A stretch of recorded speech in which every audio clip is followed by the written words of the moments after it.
আমার মনে হয় মন ভালো করার জন্য এমন একটা পরিবেশই যথেষ্ট।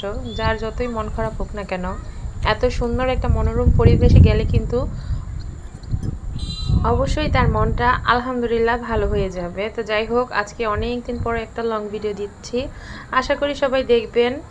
আর কিছুদিন যাবৎ মনের অবস্থাও ভালো না, কেন ভালো না সেটাও ভিডিও লাস্টে বলবো, সবাই আশা করি সাথেই থাকবেন। আজকে অনেক দিন পরে একটু বের হয়েছিলাম, বের হয়েই দেখি এত সুন্দর বাতাস।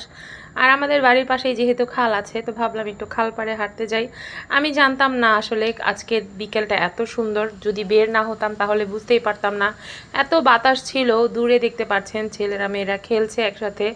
এটা একটা মাঠের মতো, মানে খাল পাড়ে যেমন চক জাগে, চর যেটা বলে, সেই চরের ভিতরে সবাই খেলাধুলা করছে, অনেকে এখানে ছবি তুলছে। তো আমিও দেখলাম, গেলাম। তারপর হচ্ছে আমাদের খালের ওই পারে অনেক আর কি বাড়িঘর আছে, মাঝখান দিয়ে খাল, তারপর আমাদের বাড়িঘর, অনেকের বাড়িঘর, তারপর হচ্ছে রাস্তা। তো যাই হোক, আমার সব মিলিয়ে আমার শ্বশুরবাড়ি এলাকাটা আমার কাছে ওয়ান অফ দ্য মোস্ট একটা ফেভারিট জায়গার মধ্যে পড়ে, যেখানে থাকলে আমার সবসময় মন ভালো থাকে। কারণ দেখেন, এই খালের সাথে এত সুন্দর সুন্দর ঘরবাড়ি থাকলে বা আমাদের যদি এত সুন্দর সুন্দর পরিবেশ থাকে, কারই বা মন ভালো না থাকবে। তো আসলে সবার বাড়িঘর সবার কাছে অনেক ভালো লাগে। তো শ্বশুরবাড়ি কার কার কাছে ভালো লাগে কমেন্ট করে কিন্তু জানাবেন। আমার কাছে তো আমার শ্বশুরবাড়ি এলাকাটা অনেক ভালো লাগে, কারণ সবুজে একদম ঘেরা, চারপাশে সবুজ শ্যামল, তার উপর দিয়ে এত সুন্দর একটা ছোট্ট নদী বয়ে যায়, যেখান দিয়ে হরহামেশাই সব সময় ছোট ছোট নৌকা বা বলগেট ট্রলার যেগুলাই বলা হয় না কেন, সব সময় যাওয়া আসা করে, সেগুলো আমি দেখতে থাকি।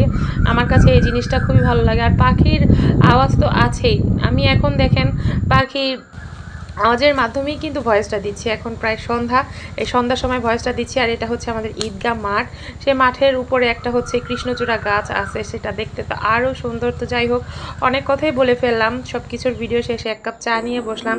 মন ভালো না থাকার কারণটা আপনাদের সবাইকে জানিয়ে দিই। বিগত 9 দিন যাবৎ আমার শাশুড়ি মারা গেছে, সবাই আমার শাশুড়ির জন্য দোয়া করবেন।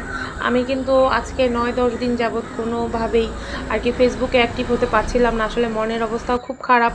আর এই অবস্থায় কাজ করতেও তো ভালো লাগে না। তো যাই হোক, ফেসবুকটা যেহেতু আমি প্রফেশন হিসাবে নিয়েছি, আলহামদুলিল্লাহ আপনাদের সাথে ভিডিও শেয়ার করলাম। এখন থেকে নিয়মিত ভিডিও শেয়ার করব, সবাই পাশে থাকবেন। আল্লাহ হাফেজ।